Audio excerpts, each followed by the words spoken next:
श्री सुखदेव गोस्वामी महाराज परीक्षित के प्रश्न के अनुसार मनवंतर का वर्णन कर रहे हैं। तो चौथे मनवंतर में भगवान का कौन अवतार हुआ, मनवंतर अवतार, उसके विषय में कहते हैं। तत्रापि यज्ञे भगवान हरिण्याम हरिमेधसः हरिरित्याहृतो जेन गजेन्द्रो मोचितो ग्रहात्। चौथे मनवंतर में भी श्री भगवान हरिमेधा नामक व्यक्ति की पत्नी हरिणी के गर्भ से जन्म लिए और इस अवतार में भगवान का नाम हुआ हरि, जिनके द्वारा ग्राह से ग्रस्त गजेंद्र को मुक्त किया गया। भगवान हरि ने गजेंद्र को मुक्त किया। हरि इत्याहृत, भगवान का यह हरि नाम सुप्रसिद्ध है बहुत पहले से ही, परंतु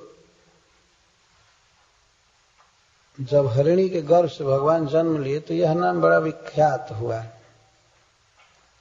पहले आप लोग सुन चुके हैं कि भगवान का विभु नामक अवतार हुआ और क्या क्या अवतार हुआ, यज्ञ नामक अवतार हुआ, सत्यसेन नामक अवतार हुआ।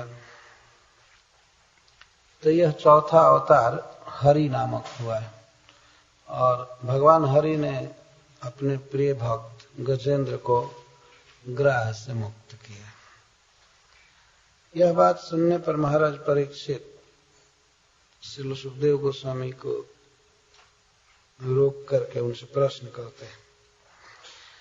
बादरायणे तत्ते श्रोतुमिच्छामहे वयम् हरिर्यथा गजपतिं ग्राहग्रस्तममुचत्। हे बादरायणे, हे बादरायण के पुत्र, वेदव्यास देव के पुत्र, आपसे हम ये सुनना चाहते हैं कि किस प्रकार हरि ने गजेंद्र को मुक्त किया जो ग्राह से ग्रस्त थे। एतत् श्रोतुम इच्छामहे, यह हम सुनने की इच्छा कर रहे हैं। वयम, हम सभी। वयम शब्द का अर्थ है हम, अहम का अर्थ होता है मैं। वयम शब्द द्वारा महाराज परीक्षित सभा में उपस्थित सबकी जिज्ञासा को प्रस्तुत कर रहे हैं। लगता है जब महाराज परीक्षित ये प्रश्न करने जा रहे हैं तो सबने कहा हाँ हाँ पूछिए पूछिए, इसलिए वयम शब्द का प्रयोग कर रहे हैं। और वयम श्रोतुम इच्छामहे और ते का अर्थ है त्वत्तः, आपसे। इससे सिद्ध होता है कि इसके पहले भी गजेंद्र की बातें सुने हैं, परंतु श्री सुखदेव गोस्वामी के मुख से सुनने की इच्छा है। ते का अर्थ ते त्वत्तः वयम श्रोतुम इच्छामहे यथा हरिः गजपतिम अमुमुचत।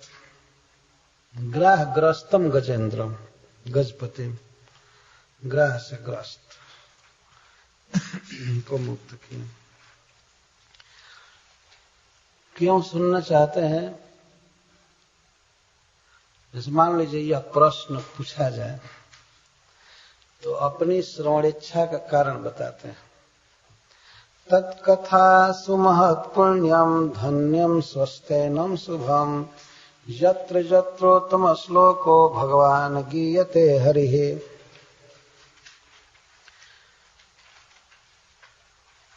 उन कथाओं में, जिन कथाओं में भगवान उत्तम श्लोक हरिः गीयते, जिन कथाओं में भगवान की गाथा रहती है उत्तम श्लोक की, तो उन कथाओं में महापुण्य रहता है। तत्कथासु महत् पुण्यम, और महापुण्य कैसा होता है? धन्यम, स्वस्थैनम और शुभम। ये महापुण्य का विशेषण है। तो जिन बातों में, जिन कथाओं में भगवान उत्तम श्लोक गाए जाते हैं उन कथाओं में महापुण्य है। पुण्य का अर्थ होता है पवित्र करने की शक्ति, जिसमें हो जो पवित्र करने वाली वस्तु होती है उसको पुण्य कहते हैं। पवित्र का क्या अर्थ है? जीव की वासनाओं को जो धो दे, जीव की सांसारिक इच्छाओं को जो साफ कर दे और उसके शुद्ध स्वरूप को, कृष्ण भावनामृत को उजागर कर दे, अर्थात जीव को अपने स्वरूप में कर दे, उसके माया मालिन्य का अपसारण करके, तो इसको पुण्य कहा गया। कुछ ऐसे भी कर्म हैं संसार में जिनको करने से जीव की कुछ शुद्धि होती है, जैसे ब्रह्मचर्य पालन, दान, यज्ञ और भी तपस्या, इससे जीव पवित्र होता है। लेकिन संसार में जितना पवित्र व्यक्ति भगवान का नाम लेने से, भगवान का लीला कीर्तन करने से होता है, उतना अन्य से शुद्ध नहीं होता है। इसलिए भगवान के लीलाओं को, भगवान के कर्मों को पुण्य कहा गया है। और भगवान को उत्तम श्लोक इस श्लोक में कहा जा रहा है, क्योंकि भगवान के नाम और भगवान की लीलाएं दिव्य हैं, अप्राकृत हैं। तो कोई व्यक्ति उन्हें सुनता है कान से या जिह्वा से बोलता है तो उसकी सांसारिक वासनाएं समाप्त हो जाती हैं। श्री चैतन्य महाप्रभु ने शिक्षाष्टक में इसको कहा है, सर्वात्मस्नपनम परम विजयत। स्नान कराने वाला, जब व्यक्ति स्नान कर लेता है तो उसका उत्साह बढ़ जाता है, शुद्ध हो जाता है। हम लोग संसार ताप से जल रहे हैं और अनेक प्रकार की अपवित्रता मन में आ गई। जीव के हृदय में सांसारिक वासनाएं आना यह बहुत भारी गंदगी है, बहुत डर्टी थिंग्स, काम और लोभ। सांसारिक वस्तुओं की कामना और कामना की पूर्ति होने पर भी संतोष न होना, इसको लोभ कहते हैं। काम भर वस्तुएं हैं जथा, जैसे खाने के लिए, पहनने के लिए, रहने के लिए, लेकिन फिर भी मन में लोभ बसा हुआ है। ये लोभ है, गंदगी है। ये कैसे जाएगा, ये काम कैसे जाएगा? भगवान के कथाओं के श्रवण से जाएगा, कथाओं से जाएगा। तो तत्कथासु महत् पुण्यम, उन कथाओं में महापुण्य भरा हुआ है, जीव को पवित्र कर देगा। और धन्यम, धन्यम का अर्थ है वह धनावहम है, धन देता है। धन के दो अर्थ, एक तो प्राकृत धन, जैसे इस जगत में रुपया पैसा मिलना और स्वर्ग मिलना, बड़ा बड़ा पद मिलना, तथा सबसे बड़ा धन है जीव का कृष्ण प्रेम, महाधन कहा गया है इसको। तो धन्यम का अर्थ है धन के प्राप्ति का कारण। भगवान में प्रेम बढ़ाता है, भगवान की कथाओं में भगवान का प्रेम रखा हुआ है। प्रत्येक व्यक्ति चाहता है कि कृष्ण से हमारा प्रेम बढ़ जाए, प्रेम बढ़ जाए। तो महाराज परीक्षित कहते हैं तत्कथासु महत् पुण्यम धन्यम, इसमें धन है।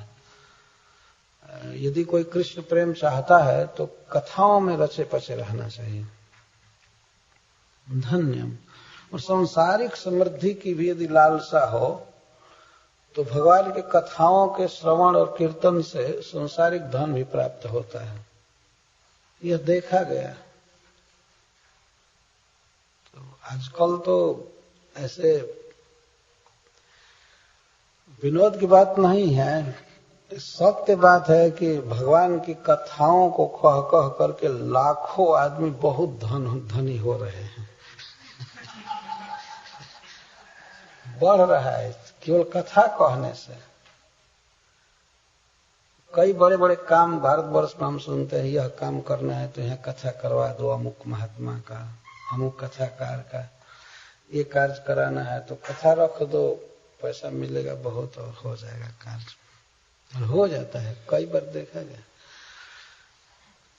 जो बहुत भारी भारी प्रयास करके उद्योग करके आदमी पैसा नहीं कमा पाता है, वो भगवान की कथाओं से कमा लेता है। यद्यपि यह फल नहीं है, लेकिन वह भी है इसमें अपने आप। धन्यम, धन्यम का अर्थ धन प्रापकम, धन को प्राप्त कराने वाला। स्वस्त्ययनम, स्वस्ति का आयन है, मंगल देने वाला है। मंगल का अर्थ है कि हमारी वर्तमान में यात्रा ठीक चलेगी और हम अपने गंतव्य पर पहुंच जाएंगे, इसको मंगलम कहा गया। संस्कृत में मंगलम का अर्थ होता है गति। गति के दो अर्थ होते हैं। गति का एक अर्थ होता है चलना, चाल, और गति का दूसरा अर्थ होता है रुक जाना। जहां व्यक्ति रुकता है, जो प्राप्त करता है, उसको भी गति कहते हैं। तो चल रहे, हम लोग यात्री हैं, उसको उर्दू में मुसाफिर कहते हैं। सब मुसाफिर हैं, चल रहे हैं। चल रहे हैं तो रास्ते में भी कष्ट है और गंतव्य भी पता नहीं, नरक मिलेगा कि क्या होगा। तो दोनों तरफ मंगल, अमंगल ही अमंगल। जीवन में भी कष्ट है, जीने में भी अनेक रोग दुख मान अपमान सर्दी गर्मी है, और ये सब भोगने के बाद भी नरक में गिरना है, तो इसको अमंगल कहेंगे। और जब जिंदगी मौज से आनंद से कटे, भगवान का भजन करते हुए, और बाद में भगवान के चरण में, भगवान की नित्य लीला में हम चले जाएं, तो इसको मंगलम कहा गया है। इस जीवन में भी धन आदि का अभाव न हो, शरीर निरोग रहे, स्वजन अपने अनुकूल रहें, देवताओं का आशीर्वाद प्राप्त हो, और बाद में हम भगवान के पास चले जाएं, यही मंगल है। तो भगवान की कथाओं में मंगल रखा हुआ है, स्वस्थयनम और शुभम। शुभम का अर्थ जीव के स्वरूप की प्राप्ति कराने वाला, सुंदर, सुखकर। शुभम का अर्थ सुख देने वाला। भगवान की कथाओं में आनंद है, सुख है, तो इसलिए हम लोग इसको सुनना चाहते हैं। जत्र जत्रोत्तम श्लोको भगवान गीयते हरि। जत्र जत्र, ये दो बार कह करके मानो महाराज परीक्षित कह रहे हैं कि केवल गजेंद्र उपाख्यान के विषय में ही यह बात रिजर्व नहीं है। वास्तव में भगवान उत्तम श्लोक जहां जहां कीर्तित होते हैं, उन कथाओं में महापुण्य छिपा हुआ है, ये शक्ति है। तो इसलिए आप कृपा करके कहिए। भगवान को उत्तम श्लोक कहा जाता है। भगवान का यश तम से पार कर देता है। ये बड़े बड़े ब्रह्मा आदि उत्तम लोग भगवान का यश गाते हैं, इसलिए उनको उत्तम श्लोक कहते हैं। अथवा भगवान के विषय में वेदों में बहुत ही उत्तम उत्तम श्लोक हैं, पद्य है, इसलिए भी उनको उत्तम श्लोक कहा जाता है। तो जिन जिन कथाओं में उत्तम श्लोक श्री कृष्ण गाए जाते हैं, उन कथाओं में ही महामंगल है, महापुण्य है, धन है और सुख है। शुभम का अर्थ है सुख। इस प्रकार भगवत कथा की विशेषता जब बता करके प्रश्न किया महाराज परीक्षित ने, तो श्रील सुखदेव गोस्वामी से बहुत प्रसन्न हुए।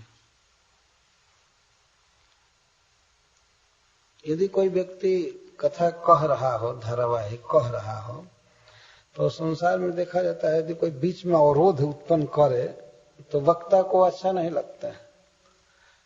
लेकिन महाराज परीक्षित के रोकने से श्री सुखदेव गोस्वामी बहुत प्रसन्न हो गए। जो विशेष प्रश्न किया उन्होंने भगवान के गजेंद्र मोक्ष लीला के विषय में, तो बहुत प्रसन्न हुए।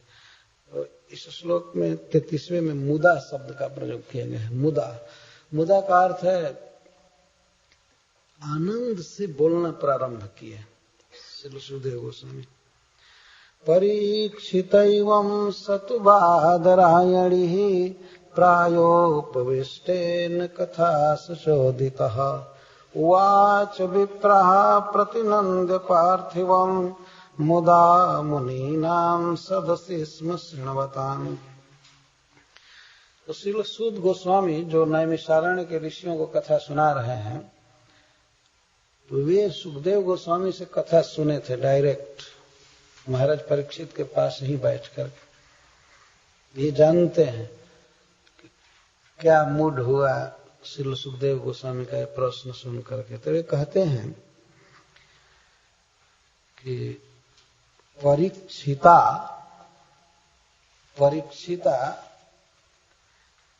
एवं कथा से चोदित प्रेरित, जब परीक्षित के द्वारा बादरायण के पुत्र श्री सुखदेव गोस्वामी इस प्रकार भगवान की कथा में प्रेरित किए गए, लगाए गए प्रश्न द्वारा, तो वे बहुत प्रसन्न हुए। कथम भूतेन परीक्षिता प्रायोपविष्टेन। प्राय का अर्थ होता है आमरण अनशन, प्राय कहता है, और उपविष्ट का अर्थ है बैठा हुआ। महाराज परीक्षित मरण पर्यंत अनशन का व्रत लेकर के बैठे थे। कुछ खाएंगे नहीं और पिएंगे नहीं, बिना खाए पिए शरीर छोड़ना है। महाराज परीक्षित एक ब्राह्मण का अपमान कर दिए थे प्यास के आवेश में। इसी कारण से उन्होंने फिर शपथ लिया कि अब मरण पर्यंत जल नहीं पीऊंगा, और कुछ खाने की बात तो दूर, और इसी तरह से शरीर छोड़ूंगा। तो आमरण अनशन व्रत करके बैठे थे। तो जो आमरण अनशन व्रत करके बैठा है व्यक्ति, कुछ नहीं खाया है, कुछ नहीं पिया है कई दिन से, परंतु भगवान की कथाओं के प्रति कितनी लालसा है। श्री सूत गोस्वामी महाराज परीक्षित को देख करके ये बातें बोल रहे हैं। कथा में वो बैठे ही थे। जो व्यक्ति कुछ खाया पिया नहीं है पर भगवान के कथाओं के प्रति इतना लोलुप है, तो ऐसे परीक्षित के द्वारा प्रेरित होकर श्री सुखदेव गोस्वामी प्रसन्न हुए। हे ब्राह्मणों, उन्होंने महाराज परीक्षित के प्रश्न का अभिनंदन किया, प्रतिनंदन किया, प्रतिनंद्य, और महाराज परीक्षित से कहने लगे, बहुत प्रसन्न हुए। संस्कृत में मूत शब्द म ह्रस्व उकार और त हलंत, मूत का अर्थ होता है आनंद, और उसी को तृतीया में मुदा कहते हैं। मोद से बोलने लगे, आनंद से बोलने लगे। तो कथा तो कह रहे थे तो शुरू से ही आनंद में सुखदेव गोस्वामी थे, वो कोई दुख में नहीं थे, परंतु महाराज परीक्षित के इस प्रश्न को सुनकर उनका आनंद और बढ़ गया और प्रसन्न हुए और कहने लगे। उस समय इस बात का प्रयोग कर रहे हैं सूत गोस्वामी के मुनीनाम श्रृण्वताम, मुनियों के सुनते सुनते, अर्थात इस प्रश्न को सुन करके मुनि भी सब बहुत उत्कंठित हो गए कि श्री सुखदेव गोस्वामी गजेंद्र मोक्ष की कथा कहेंगे। तो श्रृण्वताम शब्द यहाँ पुनः देने की क्या आवश्यकता थी, जब सुन ही रहे हैं सब लोग। लेकिन महाराज परीक्षित के प्रश्न से जैसे श्री सुखदेव गोस्वामी प्रसन्न हुए, वैसे ही मुनिजन भी प्रसन्न हो गए। मुनियों में श्री नारद जी, भगवान वेदव्यास देव, भगवान परशुराम, अत्रि, वशिष्ठ, च्यवन, शरद्वान, अरिष्ट नेमि, भृगु, अंगिरा आदि सब बैठे थे। सबसे बड़े बड़े लोग उस सभा में बैठे थे इस ब्रह्मांड के, वे सब बहुत प्रसन्न हो गए और पहले की अपेक्षा अधिक उत्सुकता से वे देखने लगे सुखदेव गोस्वामी को, ये सुनने के लिए उत्सुक है। इसीलिए कहा गया श्रृण्वता मुनि नाम सदसी, श्रवण के लिए उत्सुक मुनियों की सभा में श्री सुखदेव गोस्वामी इस प्रकार कहना प्रारंभ किए। तो गजेंद्र मोक्ष की कथा प्रारंभ कर रहे हैं।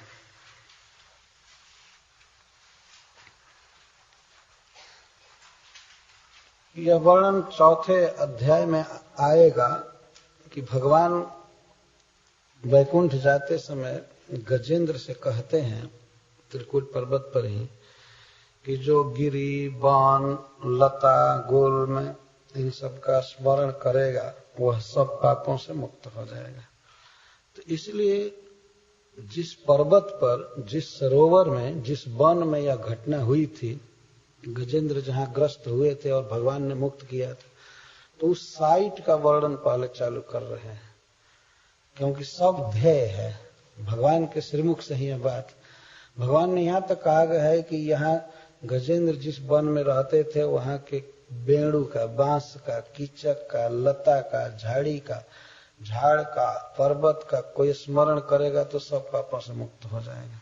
भगवान ने अपने मुख से कहा है, तो इसीलिए उनका कैसे ध्यान किया जाएगा, पर्वत का, वन का वर्णन प्रारंभ कर रहे हैं। श्री शुकावाच आसीद् गिरिवरो राजन् स्त्रीकूट इति विश्रुतः क्षीरोदेनावृतः श्रीमान् योजनायुतमुच्छ्रितः। हे राजन, हे महाराज परीक्षित, एक त्रिकूट नाम का श्रेष्ठ पर्वत है, गिरिवर, गिरिराज। गिरिवर, गिरि का अर्थ है पर्वत और वर का अर्थ है श्रेष्ठ। त्रिकूट नाम का एक बहुत ही श्रेष्ठ पर्वत है। इति विश्रुत, त्रिकूट इति विश्रुत, त्रिकूट नाम से वो विख्यात है। कूट का अर्थ होता है शिखर। यद्यपि उस पर्वत में बहुत से शिखर हैं छोटे छोटे, लेकिन 3 मुख्य शिखर हैं, इसलिए उसको लोग त्रिकूट कहते हैं। और यह पर्वत विख्यात है, सारे संसार में लोग जानते हैं, मनुष्यों को छोड़ करके। यहाँ तो बस इस पृथ्वी पर जो है उसी को जानते हैं, बाकी कुछ पता ही नहीं है। इति विश्रुत, विश्रुत का अर्थ विशेषण श्रुत, बहुत विख्यात पर्वत है त्रिकूट। और यह गिरिवर है, श्रेष्ठ पर्वत। आसीद का अर्थ अस्थि है। जनरली आसीद का प्रयोग भूतकाल में किया जाता है, लेकिन यहाँ आसीद का अर्थ अस्थि है। क्षीरोदेनावृत श्रीमान योजनायुतमुच्छ्रित, ये क्षीर समुद्र में है, क्षीरोद से आवृत है। क्षीर का अर्थ दूध है और उद का अर्थ जलाशय, क्षीरोद समुद्र। क्षीर समुद्र से घिरा हुआ है, अर्थात क्षीर समुद्र में यह त्रिकूट पर्वत है। सुखदेव गोस्वामी इस तरह वर्णन कर रहे हैं। तो क्षीर समुद्र का ध्यान अपने आप आ गया। चारों तरफ लहरा रहा है क्षीर समुद्र और उसके बीच में ये पर्वत।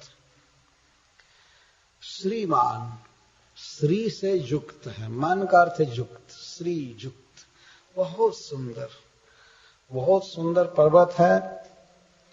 इसकी ऊंचाई कितनी है? योजन अयुतमुच्छ्रित, 10,000 योजन यह ऊंचा है। 1 योजन 8 माइल का होता है, तो 10,000 योजन ऊंचा कितना हुआ? 80,000 माइल ऊंचा। इस बात को सुनकर हो सकता है कुछ लोगों को विश्वास न हो कि अरे इतना ऊंचा पर्वत हो सकता है। क्यों नहीं हो सकता है?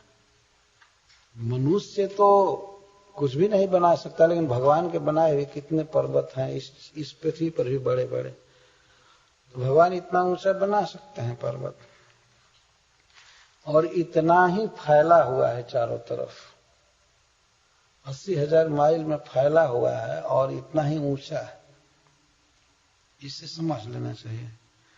आगे इसका वर्णन आएगा।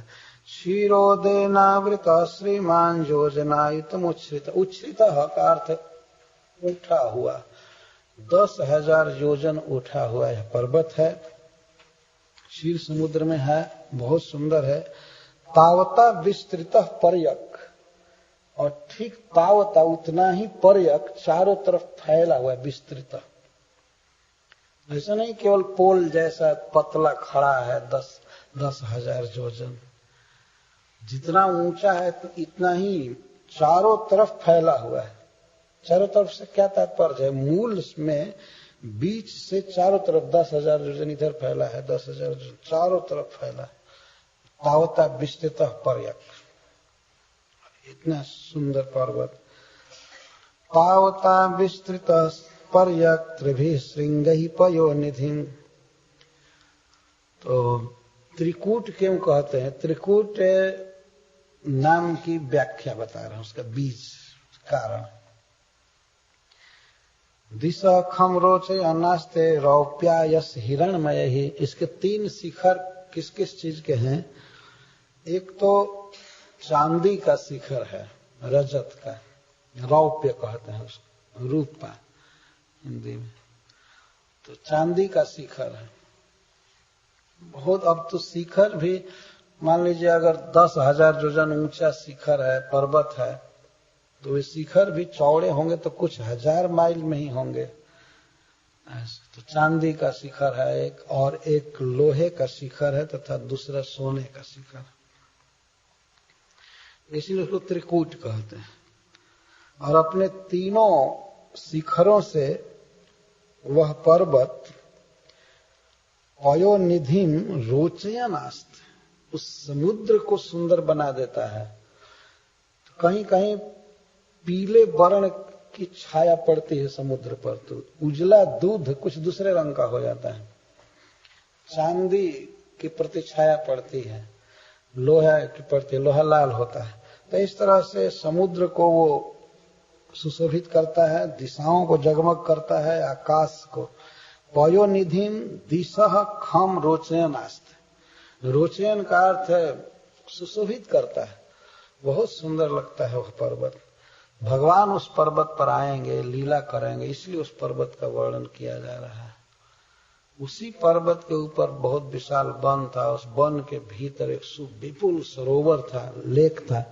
उसी लेक में गजेंद्र फंसे थे, तो इसीलिए इस साइट का वर्णन किया जा रहा है। भगवान की लीला के उपकरण होना चाहिए न, जैसे कोई अभिनेता नाचता है, नट नाचता है तो रंगमंच पहले संवारा जाता है, यदि रंगमंच न हो तो नाच नहीं पाएगा। भगवान के लीला के उपकरण के रूप में त्रिकूट पर्वत का वर्णन किया जा रहा है। तो वह पर्वत क्षीर समुद्र की शोभा बढ़ा रहा था, दिशाओं को जगमग कर रहा था तथा आकाश को सुशोभित कर रहा था। बहुत दूर से लोग देखते थे, कहते थे हाय आकाश कितना सुंदर लगता है उस पर्वत से, पर्वत के शिखर से। अन्यश्च ककुभ सर्वा रत्न धातु विचित्रितहि नाना द्रुमलता गुल्मैर निर्घोषैर निर्झराम्भसाम। और अन्यश्च रत्न धातु विचित्रितहि, इन 3 शिखरों के अलावा अन्य भी बहुत से शिखर थे उस पर्वत पर, जिनसे सारे ककुभ, सारी दिशाएं सुशोभित हो रही। चारों तरफ से दिखाई पड़ते थे शिखर, और भी छोटे छोटे। और उस पर्वत में नाना द्रुम लता, नाना लता, नाना गुल्म थे, अनेक प्रकार के सुंदर सुंदर वृक्ष और सुंदर सुंदर लताएं, सुंदर सुंदर झाड़ियां, और निर्घोषर निर्झराम्भसाम, झरने बहुत से झरते थे, निर्झर। निर्झर को स्प्रिंग कहते हैं ना इंग्लिश में। बहुत सुंदर झरने झरते थे, झर झर झर झर, निर्घोष, जिनमें नितराम घोष होता था। लाखों लाख झरने झर रहे होंगे जहां तहां उस पर्वत में। सचावनिज्यमानांघ्रि समन्तात् पयऊर्मिभिः करोति श्यामलां भूमिं हरिन्मरकतास्मभिः। सह, वह पर्वत, अवनिज्यमान अंघ्रि समन्तात् पयऊर्मिभिः, तो चारों तरफ से समुद्र की तरंगे टकराती थी पर्वत से। तो पर्वत का निचला भाग पर्वत का चरण माना जाता है, अंघ्रि। अंघ्रि का अर्थ है चरण। ऐसा लगता था कि समुद्र, क्षीर समुद्र उस पर्वत के चरण को धो रहा है अपने तरंगों से चारों तरफ से। समन्तात् पयऊर्मिभिः, सचावनिज्यमानांघ्रि समन्तात् पयऊर्मिभिः, पयऊर्मिभिः, पय के उर्मियों से, दूध के तरंगों से। समुद्र में आपने देखा हुआ है कितनी ऊंची ऊंची तरंगे उठा करती हैं अपने आप। तो ऐसा लगता था कि क्षीर समुद्र अपने लहरों से उस पर्वत का चरण पखार रहा है। और समन्ता, चारों तरफ से, चारों तरफ समुद्र था इसलिए चारों तरफ से चरण धो रहा था। पर्वत का निचला भाग धुला जा रहा था।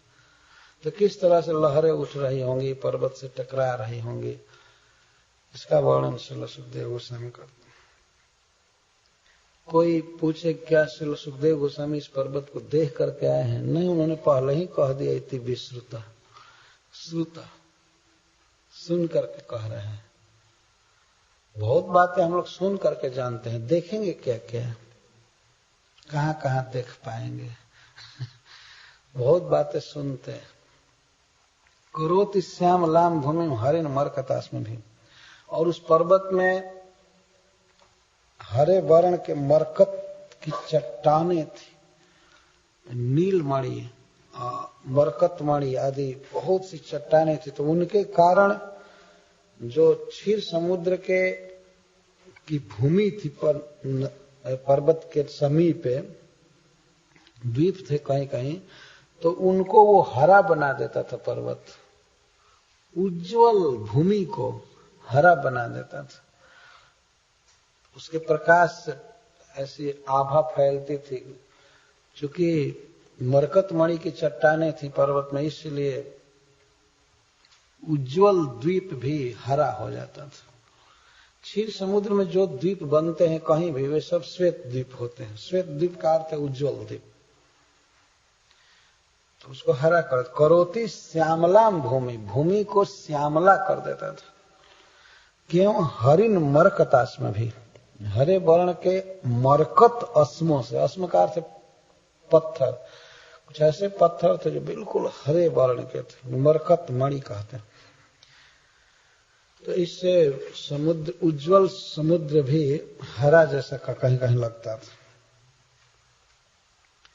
सिद्ध चारण गंधर्वैर विद्याधर महोरगैः किन्नरैर अप्सरोभिश्च क्रीडद्भिर्जुष्ट कंदरः। और उस पर्वत की जो कंदराएं थी उनका वर्णन कर रहे हैं। भगवान ने कंदर नाम भी दिया है। जो कंदरा का स्मरण करता है सब पाप से मुक्त हो जाता है। तो उस पर्वत की विविध कंदराओं में, गुफाओं में, केव्स कहते हैं ना, गुफा में कौन कौन लोग रहते हैं, घूमते हैं, विहार करते हैं? सिद्धगण, सिद्ध चारण गंधर्व, विद्याधर महोरगैः। से मनुष्यों का नाम आया ही नहीं, यहां से कोई नहीं जाता। और मनुष्यों को कितना गर्व है सब रोड वोड बना लेने के कारण कि हम लोग बहुत एडवांस हैं, ये हैं। तो उस पर्वत का नाम भी लोगों को मालूम नहीं है और जाने की तो बात ही दूर है। इसलिए सुखदेव गोस्वामी नाम बता रहे कौन कौन लोगों से, कौन कौन लोग क्रीड़ा करते हैं उस पर्वत की गुफाओं में। सिद्ध चारण गंधर्व विद्याधर महाउरग मतलब नाग किन्नर अप्सराएं क्रीड़त भी। ये बहुत उच्च कोटि के जीवों के लिए भगवान ने यह पर्वत बनाया है। वे लोग वहां विहार करते हैं, भगवान का कीर्तन करते हैं, घूमते हैं, चाहे पिकनिक मनावें, जो कुछ करें, गान करें, उनका अधिकार। क्रीड़द्भिर जुष्ट कंदर, क्रीड़ा करते हैं, खेलते हैं, विहार करते हैं, ऐसे लोगों से जुष्ट कंदरा, उस पर्वत की कंदराएं युक्त है। तो जितना वह पर्वत सुंदर है उसी प्रकार के सुंदर लोग उसको विजिट करते हैं। सभी लोग वहां नहीं जा सकते। और मनुष्यों को तो पहले कहीं भी कुछ भी बनाइए तो पहले रेस्ट रूम चाहिए, पहले ये चाहिए, वो चाहिए। देवताओं के यहाँ ये प्रॉब्लम नहीं है, उनका शरीर ऐसा नहीं होता है। और पार्किंग बनाइए, देवताओं का विमान आकाश में ही टिक जाता है, जहां चाहते हैं वहीं पर, उसे उतरना नहीं पड़ता है। और वह मन से चलता है, पेट्रोल से नहीं, संकल्प से चलता है। जहां इच्छा हो, जितनी गति हो। यहाँ तो खैर कंप्यूटर से चलाते हैं, लेकिन वहां मन से चलता है, संकल्प से। ये सब सत्य बातें हैं। हम लोगों से बहुत हायर लोग रहते हैं ऊंचे लोकों में, उनके जीवन की अवधि बहुत लंबी है, उनके पास धन बहुत अधिक है, शरीर लाखों गुना अधिक सुंदर है, भगवान परिपूर्ण है। और पूर्ण का अर्थ होता है देना। ये संस्कृत में अर्थ होता है पूर्णम, पूर्णम देना अर्थ होता है। जब गाय हम दूहते हैं तो गाय के दूध की धारा जब आती है बर्तन में तो उसको पूर्णम कहते हैं, पूर्ण करना। तो भगवान से ही जीवों को सब कुछ मिल रहा है। भगवान परिपूर्ण है, उनमें किसी वस्तु का अभाव नहीं। मनुष्य में तो अभाव के अलावा कुछ है ही नहीं उसको सब कुछ चाहिए। जैसे हम लोग जन्म लेते हैं तो उस समय कोई वस्तु लेकर के आते नहीं हैं, बाद में सारी वस्तुएं मिलती हैं जो पहले से इस जगत में है। हमारे भीतर से वो वस्तुएं नहीं निकली हैं, चाहे घर हो, चाहे स्लीपिंग बैग हो, चाहे जूता हो, कोट हो, मोटरसाइकिल, कुछ भी सब बाहर से मिलता है। तो हम अपूर्ण हैं। लेकिन भगवान जब इस जगत की सृष्टि करना चाहते थे तो लिखा गया कि भगवान के अलावा और कुछ नहीं था, लेकिन उन्होंने अपने भीतर से ही ये सारा ब्रह्मांड निकाला और ब्रह्मांड में सारी वस्तुएं सब उनसे निकली हुई है, जिसको खाकर यूज करके सब जीव जी रहे हैं। और इतना तो ज्ञान होना चाहिए जीव को कि हमारी वस्तु नहीं है, हमारी शक्ति नहीं है बनाने की। भगवान ऐसा नहीं हुआ कि गर्भ समुद्र में आकर के अकेले रोने लगे कि अब हम कहां से ट्रक से माल मंगावें, इधर से भूमि मंगावे, जल मंगावे और कुछ काम करें। कुछ नहीं था उस समय, लेकिन भगवान सब बनाए, इसलिए उनको ब्रह्म कहते हैं, परिपूर्ण सब वस्तुओं से। तो ये सत्य है, तीनों काल में एक समान है।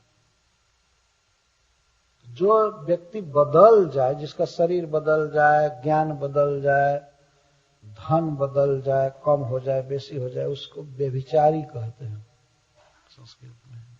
बदलना, परिवर्तनशील। लेकिन भगवान का देह, भगवान का स्वरूप, भगवान का धन, भगवान की दया, ज्ञान, सब कुछ रितम सत्य और ये परिपूर्ण। ऐसे प्रभु की शरण लेनी चाहिए। मैं बहुत व्याख्या करूंगा तो और श्लोक छूट जाएंगे। मैं आज इस अध्याय को पूरा करना चाहता हूं, इसलिए आगे बढ़ रहा है।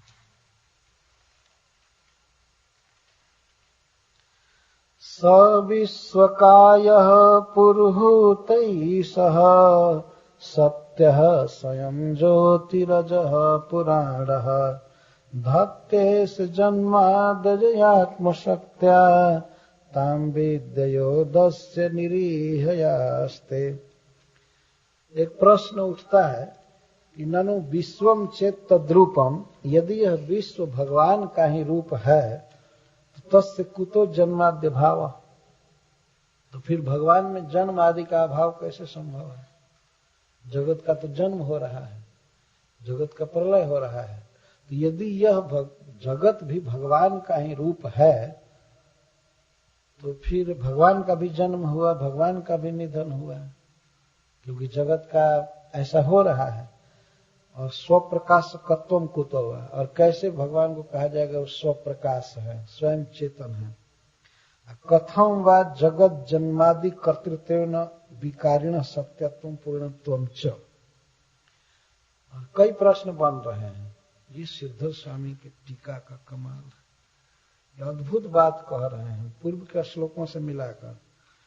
विश्वम, यह विश्व चेत यदि तद रूपम, यह विश्व भी भगवान का ही रूप है, तभी कुतः तस्य जन्मादि अभाव। कैसे कह रहे हैं कि जन्म नहीं है, आदि नहीं है, प्रलय नहीं है, और कैसे स्वप्रकाश होगा, क्योंकि जगत तो पर प्रकाश है, तो जड़ है।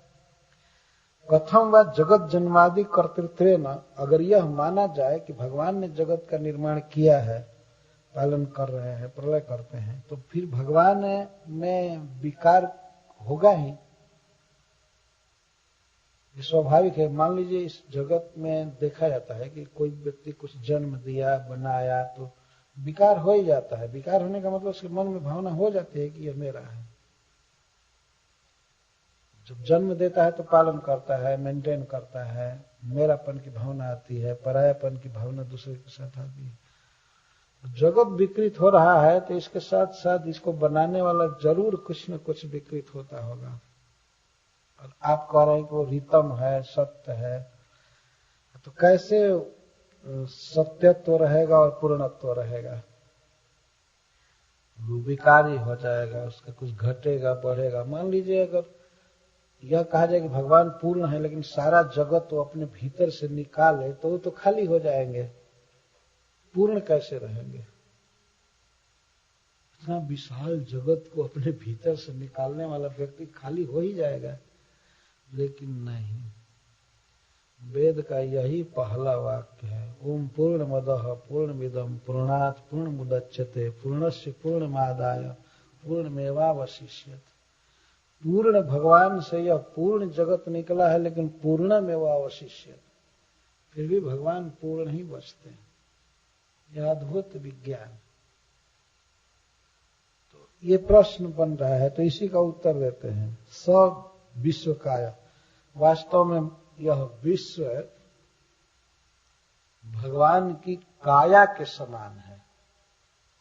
जैसे हम आत्मा हैं, तो आत्मा के लिए यह देह है। तो अब देखिए असली अर्थ बता रहे हैं। जो उन्होंने कह दिया कि जगत भगवत स्वरूप है, तो कुछ लोगों की ये धारणा बनती है। मायावादी लोग कहते हैं कि यदि यह मान लिया जाए कि ब्रह्म ही जगत के रूप में परिणत हुआ है, तो ब्रह्म तो खत्म हुआ, जगत के रूप में रह गया। तो उदाहरण देते हैं, जैसे सोना का एक टुकड़ा है, अगर उसको कुंडल बना दिया गया या नूपुर बना दिया गया, तो अलग से वो सोना तो रहा नहीं। यह मिट्टी का उदाहरण देते हैं। मृतिका है, पिंड है, और उसके कई बर्तन बना दिए गए। तो बर्तन बना दिए जाने पर तो वो मृतपिंड तो रहा नहीं। ब्रह्म ही यदि जगत के रूप में हुआ, तो ब्रह्म तो खत्म हुआ। ऐसे वे कहते हैं। लेकिन वास्तविकता यह है, वैष्णव सिद्धांत यह है कि भगवान जगत के रूप में परिणत नहीं होते हैं। भगवान की शक्ति जगत के रूप में परिणत होती है। भगवान जैसे है वैसे ही रहता है। उदाहरण दिया गया है स्यमंतक मणि का। स्यमंतक मणि जहां रहता था, वहां वो अपने चारों तरफ नित्य सोना उगल देता था, और लगभग 85 किलो सोना रोज। लिखा गया मात्रा भागवत में, टीका में। और स्यमंतक मणि को कोई तौल करके देखे तो उतना ही था, रंग वैसा ही, आकार वैसा ही, फिर भी उसका ऐसा प्रभाव था कि उसके चारों तरफ सोना उत्पन्न हो जाता था। तो जब एक प्राकृत मणि की विशेषता है, उसका एक प्रभाव है, शक्ति है कि सोना उत्पन्न हो जाता है, और मणि ज्यों का त्यों अविकृत रहता है। तो इस तरह से भगवान ज्यों के त्यों रहते हैं, फिर भी उनकी शक्ति जगत के रूप में बनती है, ये उनका प्रभाव है। इसीलिए विश्व को उनकी काया कहा जा रहा है। ये संसार उनका एक प्रकार से देह है। भगवान में देह देही का भेद नहीं है, वो तो पूर्ण चिन्मय है, लेकिन विश्व को उनका शरीर कहा जा सकता है। तो इस दृष्टि से भी भगवान कितना बड़ा है।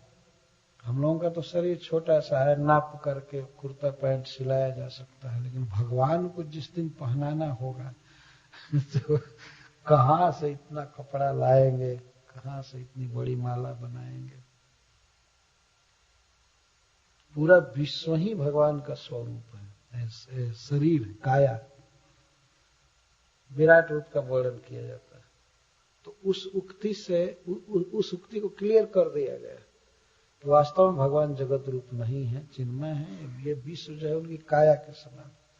काया में और आत्मा में भेद होता है। तो भगवान तो आत्मा नहीं है, परम आत्मा है। वास्तव में यह संसार उनका शरीर नहीं है। लेकिन जैसे हम आत्मा हैं, तो अपने शरीर के बारे में हम सब जानते हैं, जुड़े हुए हैं। इस तरह से भगवान इस जगत के साथ पूर्ण रूप से जुड़े हैं, सब कुछ जानते हैं, वही किए हैं। इसलिए काया कह दिया गया। सब विश्व काया। पुरुहूत, पुरुणी, हुतानी, नामानी जस्य। हुत का अर्थ नाम। भगवान के बहुत नाम है। पुरुहूत, यह हुत का अर्थ है गीत गाया गया। भगवान के विषय में बहुत गाया गया है। अनादिकाल से भगवान का यश गाया गया है। वेदों में, शास्त्रों में मुनियों ने गाया है, सभी गाते रहे। बहुत यशस्वी व्यक्ति, और इनके बहुत नाम है। हमारे यहाँ कहते हैं हरि के 1000 नाम, कृष्ण के करोड़ नाम। ऐसे कृष्ण के करोड़ों नाम है, उनकी करोड़ों विशेषताएं हैं। विशेषता के अनुसार नाम हो जाता है। इस संसार में देखिए, किसी व्यक्ति में कोई विशेषता आती है, मान लीजिए कोई मेडिकल साइंस पढ़ा है तो उसका नाम हो जाता है डॉक्टर, इंजीनियरिंग पढ़ा है तो इंजीनियर, और भी नाना प्रकार के नाम बन जाते हैं। तो भगवान में तो अनादि काल से ही सारे गुण भरे पड़े हैं, इसलिए उनके सारे नाम ज्यों के त्यों विद्यमान हैं। कुछ प्रकाशित होते हैं संसार में, कुछ नहीं प्रकाशित होते हैं, लेकिन भगवान के नाम नित्य हैं। हम लोगों के नाम नित्य नहीं, बाद में नाम पड़ता है, और नाम रूप यहीं पर सब खत्म हो जाता है। फिर दूसरा रूप लेंगे दूसरे शरीर में, और फिर दूसरा नाम होगा। तो इस तरह से भगवान तो बिल्कुल विलक्षण है। और ईशा, वे ईश्वर है, कंट्रोलर है, कंट्रोल्ड नहीं है। यह ईशा शब्द का यह अर्थ है, भगवान सदा नियंता है, नियंत्रित नहीं है। और हम सदा नियंत्रित हैं, सदा कंट्रोल्ड। ईश्वर के कंट्रोल में तो है ही, अन्य भी हम इंद्रियों के कंट्रोल में हैं, हम मन के कंट्रोल में हैं, हम मच्छर के कंट्रोल में हैं, हम किसी के भी कंट्रोल में। जीव का यही स्वरूप है, हमेशा कंट्रोल में रहना। और भगवान का स्वरूप है सदा कंट्रोलर। वे किसी के कंट्रोल में नहीं, वे कंट्रोलर हैं, नियंत्रण करते। इसको ईश कहते हैं। सत्य, उनका ऐश्वर्य, दया, सब कुछ नित्य है। स्वयं ज्योति, और वे स्वयं ज्योति है। ज्योति का अर्थ चेतना, स्वयं प्रकाश। भगवान को कोई ज्ञान नहीं दिया, भगवान स्वतः ज्ञानवान है। अगर कोई मूर्ख इस तरह से कहता है कि वो तो संदीपनी मुनि के पास पढ़े तब ज्ञानी हुए, लेकिन वहां ध्यान से देखना चाहिए। जब जिस दिन भगवान जन्म लिए मथुरा में, तो अपने माता पिता के पूर्व जीवन की बात बताने लगे कि आप पहले यह थे, सुतपा और प्रश्नी थे, बाद में आप कश्यप और अदिति हुए, और फिर वसुदेव और देवकी। आपने मेरे लिए बहुत तप किया, मैं आपका पुत्र बना, वामन देव बना, प्रश्नी गर्भ बना उसके पहले, और मैं उसी शरीर से आपका पुत्र बन रहा हूं। यह एस्ट्रोलॉजी, भूत भविष्य देखने की बात उनको कौन सिखा दिया? बताइए, कौन पढ़ाया? जो अपने माता पिता के पूर्व जीवन की बात बच्चा बता रहा है, जबकि होता यह है कि माता पिता बच्चे की जन्म कुंडली बनवाते हैं पंडित जी से कि ये पहले क्या था, क्या होगा, इसका भाग्य भविष्य बताइए। बच्चा ही माता पिता का भाग्य भविष्य सब बता रहा है जन्म लेकर के। तो क्या इसे नहीं समझ लेना चाहिए कि भगवान का ज्ञान नित्य सिद्ध है? गए उज्जैन पढ़ने के लिए तो भगवान एक लोक व्यवहार दिखा रहे थे कि पढ़ लेना चाहिए, गुरु ग्रहण करना चाहिए, शिक्षा लेनी चाहिए। भगवान एक लोक मर्यादा सिखा रहे हैं। नहीं तो दोनों भाई 64 दिन में 64 विद्या पढ़ गए। गुरु महाराज सवेरे चालू करते थे और दिन भर में जितना प्रवचन कर दिए बस आत्मसात हो जाता था। लिखा गया है भागवत में, सकृद निगद मात्रेण, एक बार उच्चारण गुरु जी कर देते थे बस। ये तो सब जानते ही थे, अब पूछने पर धारावाहिक रूप से बोल रहे थे। तो वेद के वक्ता हैं भगवान स्वयं ही, बेचारे संदीपनी कितने जानते हैं। तो वो तो पढ़ दे रहे थे, और इनको तो सब कुछ पहले से ही आत्मसात सुनाते जाते थे। 64 दिन केवल गुरुकुल में रहे, सारी विद्या पढ़ कर चले गए। भगवान का ज्ञान नित्य है, और इसी तरह से सब कुछ नित्य, धन नित्य है। ऐसा नहीं होगा कि भगवान के यहाँ भी कुछ दिन के बाद कोई काम धंधा ठप हो जाएगा और उनका कुछ आमदनी उनकी कम हो जाएगी। नहीं, उनका सब कुछ नित्य है, ज्यों कहते हैं। तो उसको यहाँ सत्य कहा गया है। स्वयं ज्योति, स्वयं ज्ञान घन, अजह, अबे अजन्मा, अनादि से तत्पर से, जिनका आदि नहीं, अज है, कभी जन्म नहीं होता है, सदा से। पुराण, और पुराण का अर्थ है पुराण अर्थात निर्विकार। यह पुराण का अर्थ है निर्विकार। पुराण शब्द पूर्ण के अर्थ में है, जो पूर्ण है, कभी खरोच नहीं आएगा, कभी कमी नहीं होगी। जो दूसरों को पूरा करे, दूसरों को दे, उसको पुराण कहते हैं। पुराण का अर्थ केवल ओल्ड नहीं समझना चाहिए। पुराण, यह पुराण का अर्थ पुरातन, वो अनादि काल के हैं, लेकिन फिर भी नित्य यौवनम, नित्य युवक। आज तक जीवों को खिला रहे हैं, पोष रहे हैं, कितनी वस्तु की जरूरत पड़ी होगी अनादि काल से, जरा विचार कीजिए। एक एक स्टोर में जितनी वस्तुएं हैं, जितना गल्ला है, जितनी दुकान है, सब कुछ है, तो इतनी वस्तुओं की जरूरत सदा से पड़ रही है। भगवान की तरफ से सप्लाई है, पूरा कर रहे हैं, दे रहे हैं। कितना तेल, कितना सब कुछ, कितना वृक्ष, फल, सब दे रहे हैं। यह अद्भुत विशेषता है भगवान की, इसका मनन करना चाहिए। तब व्यक्ति का अहंकार समाप्त होता है कि हम तो कुछ भी नहीं। और इस प्रकार की बात यदि वे लोग जाने कि भगवान का ये मतलब होता है, वे लोग जो अपने को भगवान कहते हैं, तो उनसे पूछना चाहिए, तुम क्या क्या पूरा कर रहे हो दूसरे की आवश्यकता, तुम क्या पुराण हो? तो ले रहा है ना, क्या पूरा कर रहा है? भाई भगवान बना हुआ है तो सब ले लेकर के दूसरे की कृपा से जी रहा है, और फिर भी मूर्ख कहते हैं कि ये भगवान हो गया है। पुराण पूरा कर रहे हैं, पूरा करते हैं। धत्ते जन्मादजयात्म सत्य अस्य जन्मादि अजया आत्मशक्त्या धत्ते। अस्य इस विश्व से, विश्व का जन्म आदि, इसका जन्म, पालन और प्रलय अपनी शक्ति से, माया से वे करते हैं। तो प्रश्न होगा कि जो माया शक्ति से करते हैं तो माया के द्वारा वे प्रभावित हो जाते होंगे। तो कहते नहीं, ताम विद्या उद्देश्य, उसको माया शक्ति को अपनी विद्या से, चित शक्ति से निरस्त करके निरीह है आज, निरीह रहते हैं। निरीह का अर्थ निष्क्रिय, और निष्क्रिय का अर्थ है अक्रिय, अविकारी।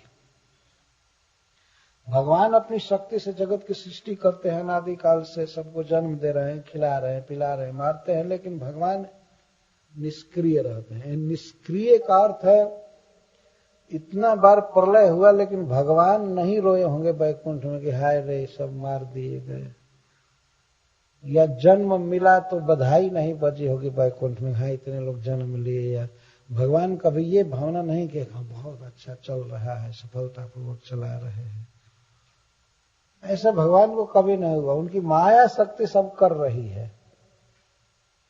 अपनी शक्ति से भगवान कर रहे हैं। और भगवान को कभी ऐसा महसूस नहीं हुआ कि बहुत अच्छा किया हूं, या किसी में फंस जाए, किसी को अपना समझे, और प्रलय करना हो तो भगवान को मोह आ जाए कि अरे ये बड़ा अच्छा है, इसको नहीं मारना चाहिए। ऐसा नहीं होता है। जिस आनंद के साथ जन्म देते हैं उसी आनंद के साथ मार भी देते हैं। मरने के लिए वो शिव जी का रूप धारण करते हैं, रुद्र का। वही रुद्र के रूप में होकर के तांडव नृत्य चालू करते हैं, महाकालेश्वर सब ध्वस्त करते हैं। कभी कोई ऐसा करेगा कि स्वयं भी जन्म दिया हो, बाल बच्चा पैदा किया, घर बनाया, और घर भी तहस नहस कर दे, बच्चों को भी मार दे? ऐसा कोई करना भी नहीं चाहिए, कोई कर भी नहीं सकता है, जरूरत ही क्या है। लेकिन भगवान है तो ऐसे करते हैं। भागवत का पहला शब्द यही बता रहे हैं, जन्माद्यस्य जतो मोयाद, अस्य जन्मादि जतो। इस विश्व का जिसके द्वारा जन्म होता है, पालन होता है, प्रलय होता है, और फिर भी वे अविकृत है, निरीह है। निरीह का अर्थ निष्क्रिय। इतनी बड़ी व्यवस्था होती है, इतना बड़ा पालन, सृष्टि, प्रलय, लेकिन भगवान कुछ नहीं करते। यह का अर्थ क्रिया भी होता है, कोई काम नहीं करते, वो तो लीला करते रहते हैं। इसमें नहीं पड़ते हैं, चिंता नहीं करते ये काम कैसे होगा, यह काम पीछे जा रहा है, ये होना चाहिए, ये होना चाहिए। ये प्रलय का जो डेट था वो फेल कर गया, ब्रह्मा क्या कर रहा है, शिव कहाँ मर गया, क्या हो रहा है, ये सब भगवान को चिंता नहीं होती है। बल्कि देवताओं को चिंता होती है तो वे लोग भगवान को पुकारते हैं क्षीर समुद्र में जाकर के, आइए आइए अवतार लीजिए अवतार लीजिए। भगवान तो बेगम है उनको कोई चिंता नहीं है। इसको निरीह कहा गया। कोई चिंता नहीं, कोई बहुत व्यग्रता नहीं, लीला में रहता है भगवान। इतने मौज में कौन रह सकता है इतनी बड़ी दुनिया बना करके। हिंदी में एक गीत गाते हैं कि दुनिया बनाना बना के चलाना प्रभु का काम है। दुनिया बनाना और बना करके चलाना वास्तव में उनका काम है, दूसरा क्या कोई करेगा। लेकिन ऐसे निष्क्रिय भाव से रहते हैं, रिमोट कंट्रोल से सब कर लेते हैं, तो स्वयं हाथ नहीं लगाना पड़ता, इस तरह से करते हैं। निरीह है आस्था, उनकी विशेषता है। अथाग्रे ऋषयो कर्मा इहंते कर्म हेतवे इह मानो ही पुरुषः प्रायो निहाम प्रपद्यते। तो अब उपदेश कर रहे हैं कि जस्माद एवं ईश्वरः कर्म कृत्वा संतेज कर्मेण आस्ते तस्मात् हेतु ऋषयो अपि अग्रे आदौ कर्माणि कुर्वन्ति किमर्थम अकर्म हेतवे मोक्षार्थम। तो जब भगवान इस तरह से करते हैं, कर्म करते हैं, भगवान विश्व सृष्टि आदि करते हैं, फिर भी वे कर्मों के फल में बंधते नहीं।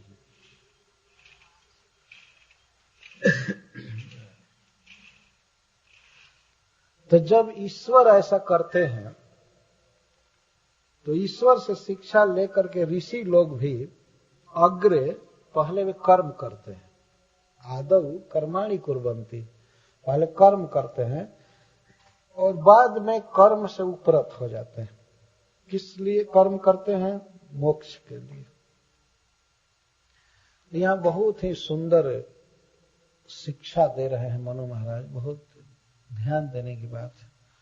भगवान कर्म करते हैं लेकिन कर्म फलों में बंधते नहीं हैं। इसी तरह से व्यक्ति को चाहिए कि प्रारंभ में वो भगवान के आदेश का पालन करे, कर्म करे। भगवान ने जो आदेश दिया है वर्ण के अनुसार, आश्रम के अनुसार, अपना जो कर्तव्य है उसको करना चाहिए। किसके लिए कर्म करना चाहिए? क्या उद्देश्य रह करके? अकर्म हेतवे, मुक्ति के लिए, मोक्ष के लिए। भगवान के आदेश के अनुसार कर्म किए बिना कर्म बंधन से मुक्त नहीं हो पाएंगे। कुछ लोग ये सोचते हैं कि आज से हम कर्म नहीं करेंगे, बस छुट्टी हो जाएगी, हम कर्म बंधन से छूट जाएंगे। नहीं, भगवान गीता में कहते हैं नहीं कश्चित क्षण अपि जात तिष्ठते कर्म करते। एक क्षण भी बिना कर्म किए नहीं रहोगे, इसलिए ठीक कर्म करो। जब कर्म करना ही है तो उचित कर्म करो।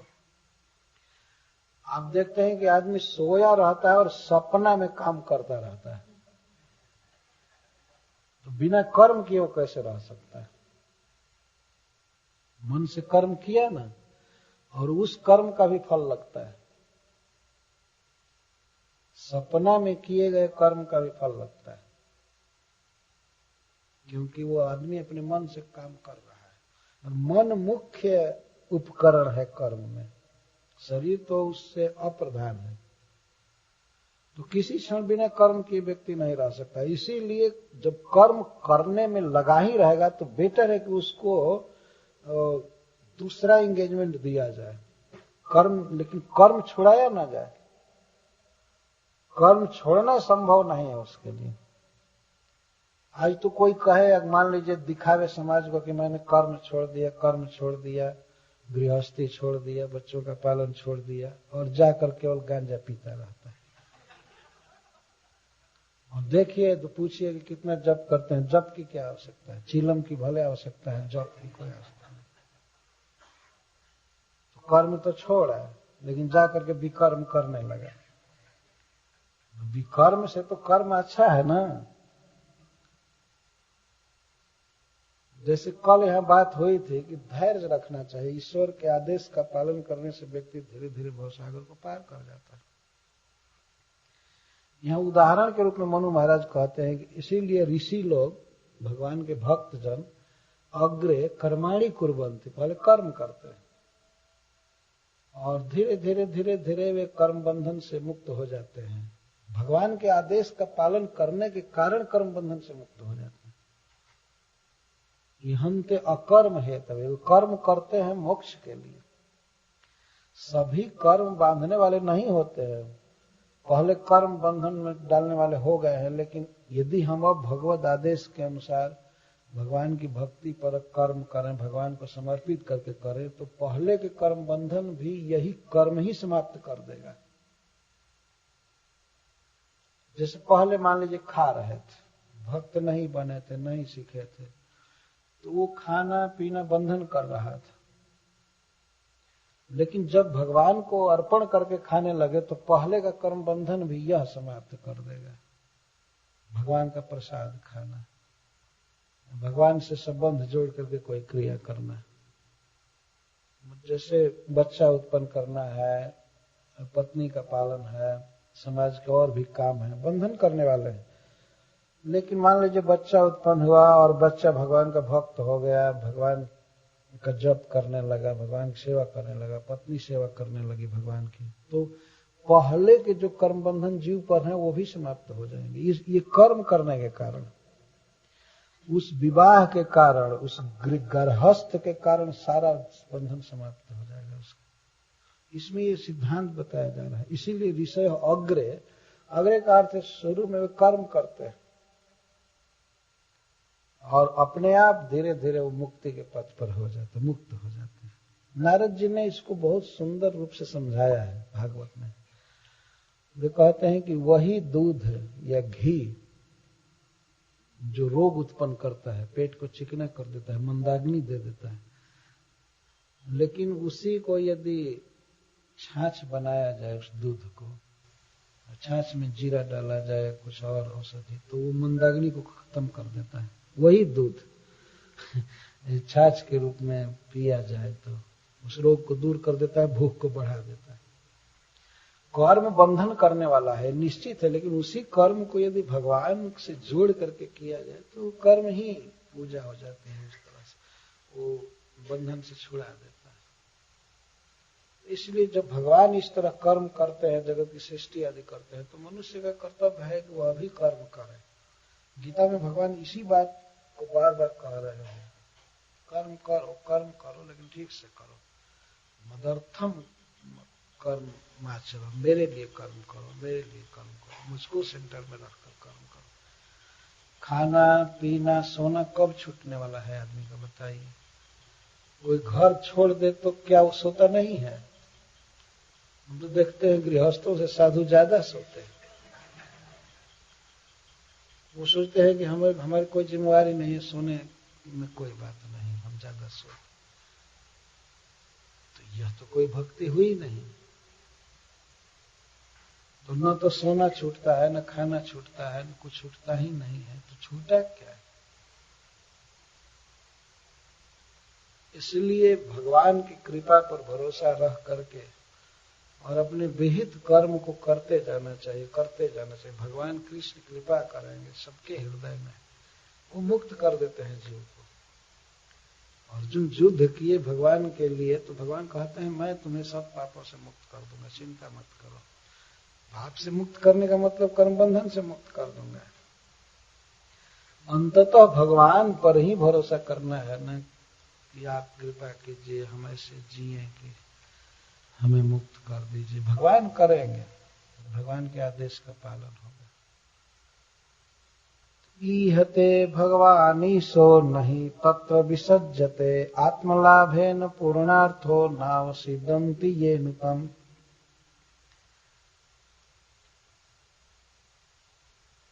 तो ये प्रश्न होगा कि जब भगवान कर्म करते हैं इतना, विश्व सृष्टि आदि, तो रेशम के कीड़े की तरह वे कर्म से जरूर ढक जाते होंगे। रेशम का कीड़ा कोषकार होता है, वो कोष बनाता है। रेशम बनाने वाला कीड़ा अपने चारों तरफ एक गृह बनाता है सूत्र से, और गृह बनाते बनाते बनाते बनाते पूरा ढक लेता है, अपने निर्गमन के लिए डोर भी नहीं छोड़ता, द्वार नहीं छोड़ता है। और जब घर पूरा हो जाता है तब छटपटाने लगता है, कैसे निकलूं, कैसे निकलूं, कहाँ भागूं, क्या करूं। स्वयं ही घर बनाया।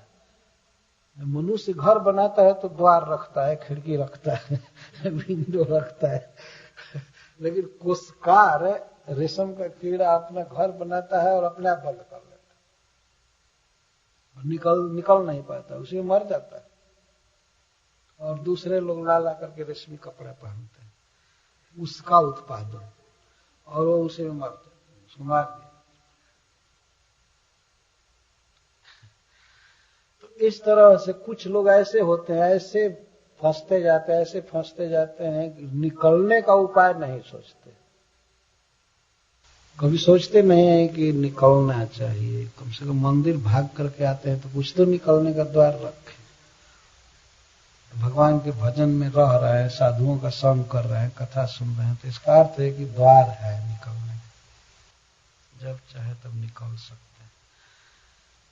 कुछ गृहस्थ तो ऐसे हैं कि ऐसी गृहस्थी की दीवार खड़ी किए हैं कि कोई खिड़की दरवाजा है ही नहीं, वही खाना पीना, वही टीवी देखना, संडे को भी मंडे को भी, कभी कुछ दिन आए कुछ पता ही नहीं।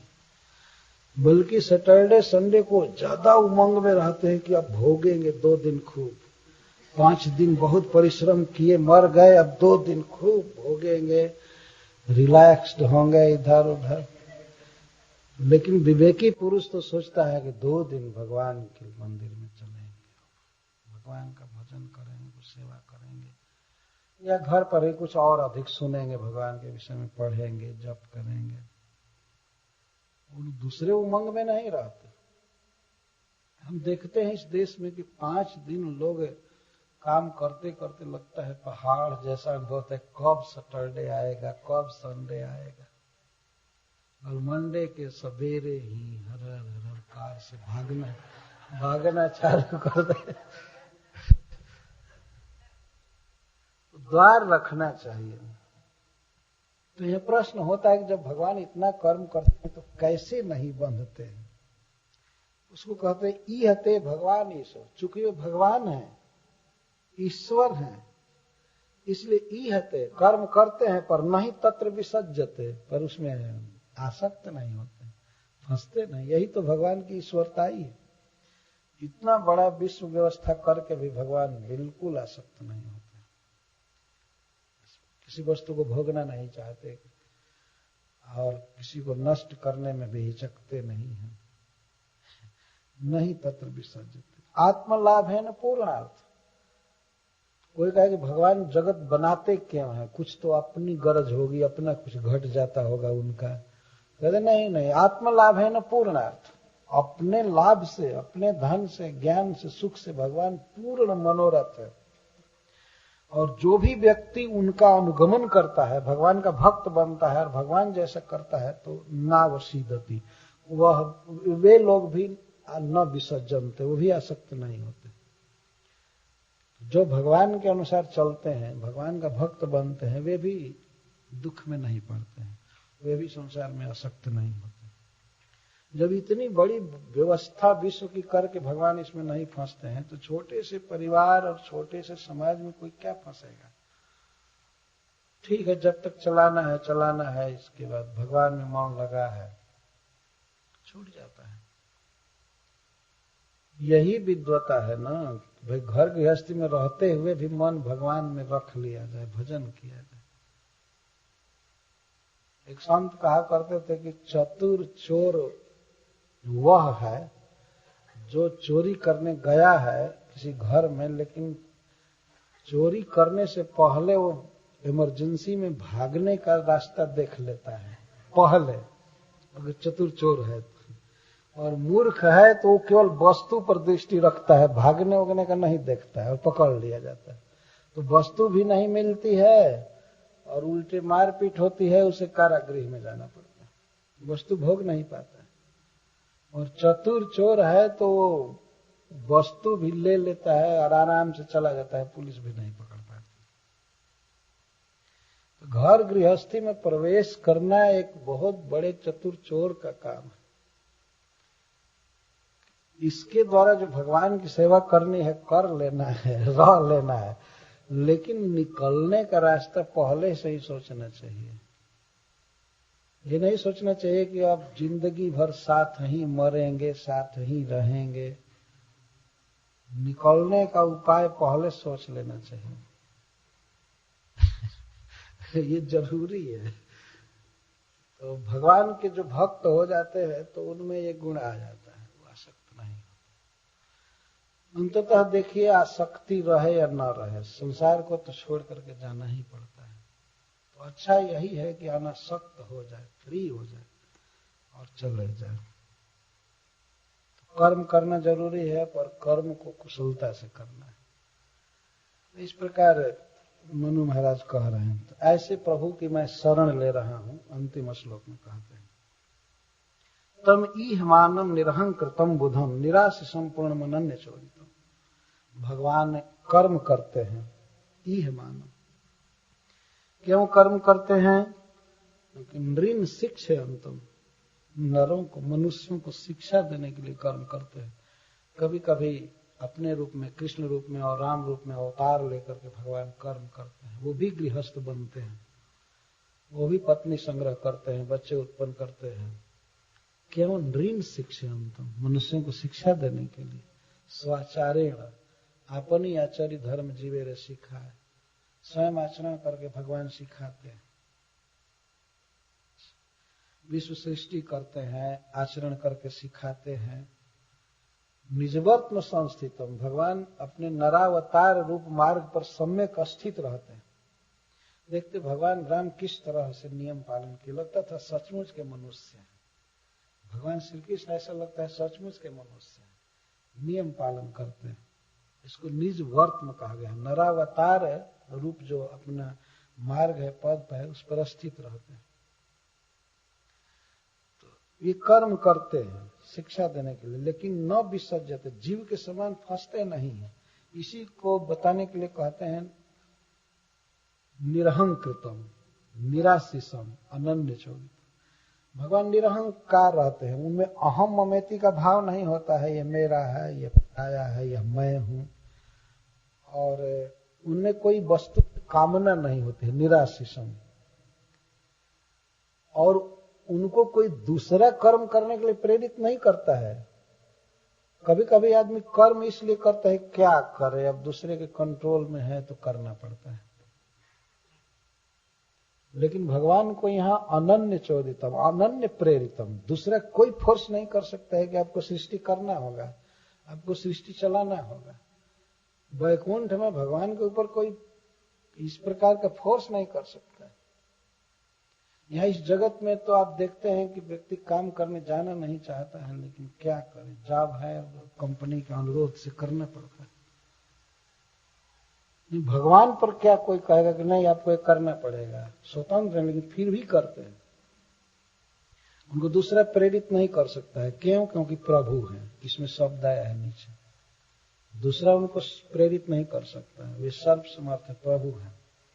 अच्छा, उनको किसी वस्तु की कामना नहीं है। क्यों? क्योंकि पूर्ण है। इसमें अर्थ किया जा रहा है ये सब तरह से पूर्ण है, कोई कमी है ही नहीं, तो क्या कामना करेंगे। अच्छा, उनमें अहंकार नहीं है, क्योंकि बुद्ध में विद्वान है, सब जानते हैं। अज्ञ व्यक्ति अहम ममेती में पड़ जाता है कि हमारा है, ये है, वो है। तो ऐसे प्रभु की मैं शरण ले रहा हूं। क्यों आचरण करते हैं? क्योंकि अखिल धर्म भावना, भगवान सभी धर्मों का प्रवर्तन करते हैं, मनुष्यों के कर्तव्य को सिखाते हैं, पालते हैं। तो इस तरह से प्रभु की मैं शरण ले रहा हूं। तब सुखदेव गोस्वामी बोलते हैं मनु महाराज की इस प्रार्थना में, इति मंत्रोपनिषदम व्याहरंतम समाहितम दृष्ट्वा सुरा जातुधाना जगधुम अभ्यद्रवंशुधा। जब मनु महाराज शत्रुपा जी के साथ इस प्रकार मंत्र जप कर रहे थे खड़े होकर के, तो वे वास्तव में आंखें बंद किए थे और उनके मुख से बारंबार उपनिषद के मंत्र आ रहे थे। तो कुछ राक्षस उस क्षेत्र में थे, वे देखे इनको इस तरह से करते हुए तो वे दौड़े खाने के लिए। इनको क्षुधा भूख से व्याकुल थे, वे मनुष्य को खा जाते हैं, दौड़े खाने के लिए। तो भगवान यज्ञ रक्षा किए मनु महाराज की। तो सुखदेव गोस्वामी कहते हैं तांस तथा वसितान वीक्ष्य यज्ञ सर्वगतो हरि जामहि परिवृतो देवैर हत्वा शास्त्र विष्टपम। तो भगवान यज्ञ जो मनवंतरावतार लिए थे वो रक्षा किए मनु महाराज की, उन दुष्टों को मार करके, और अपने पुत्रों याम आदि के साथ स्वर्ग का शासन किए, पालन किए पृथ्वी विश्व का। मतलब कहने का आशा है कि स्वयं वही यज्ञ भगवान ही इंद्र बने। प्रथम मनवंतर में केवल मनवंतर के 5 अंग थे, छठा अंग नहीं था। कभी कभी आप लोगों ने सुना होगा कि कोई व्यक्ति 2 विभाग का मंत्री हो जाता है। एक बार हमने सुना था कि प्रधानमंत्री अमुक डिपार्टमेंट को अपने हाथ में रखे। तो यज्ञ भगवान स्वयं ही इंद्र बने उस मनवंतर में। मनवंतर के 6 अंग होते हैं, मनु पहला, और मनु पुत्र दूसरा, कुछ देवता 3, सप्तर्षि 4, इंद्र 5 और मनवंतरावतारी 6। लेकिन प्रथम मनवंतर में इंद्र स्वयं भगवान ही थे, यज्ञ भगवान।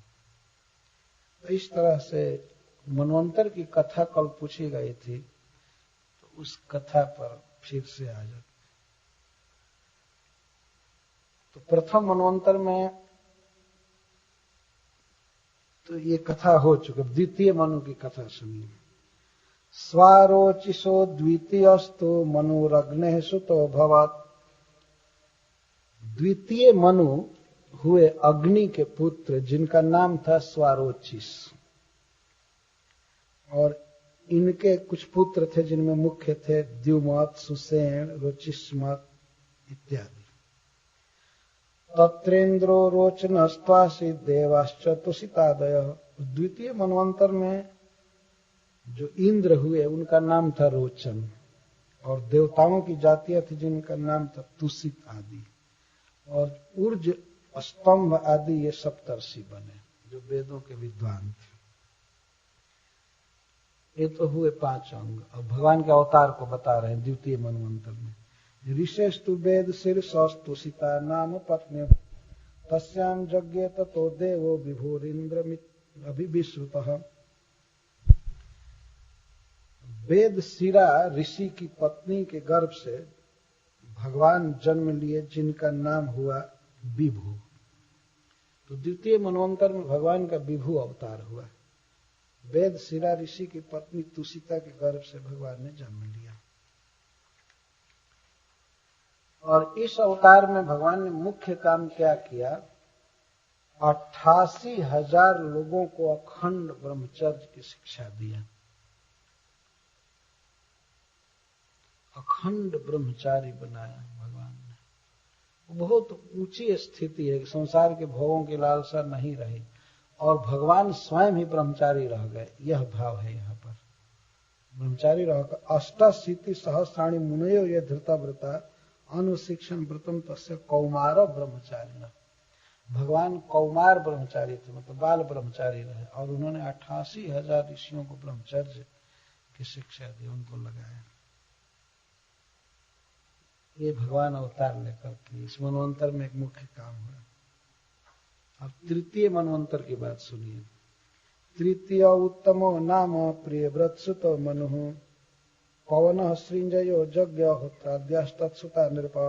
हे महाराज परीक्षित, तृतीय मनवंतर में मनु हुए प्रियव्रत के पुत्र उत्तम।